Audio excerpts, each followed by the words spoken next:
তারা বলছে যে তারা সেটাকে নিয়ে নানাভাবে কালক্ষেপণ করছে। আপনি আমার রেজাল্ট দেখতে পারেন আমার ডিপার্টমেন্টে।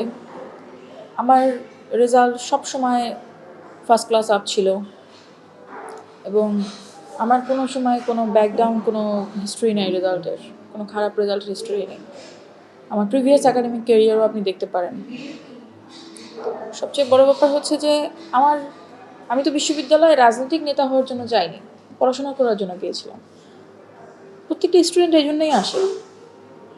রাজনীতি একটা অভিজাত শখ, আমাদের প্যাশন, দেশের জন্য কাজ, বাট পড়াশোনাটা মেইন কাজ।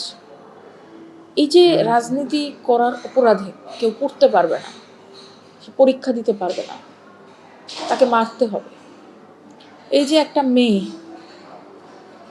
মানুষ হলে সে কোনোভাবে কোনো গুরুত্বপূর্ণ পদের জন্য ফাইট করতে পারবে না, তাকে ফাইট করতেই দেওয়া হবে না।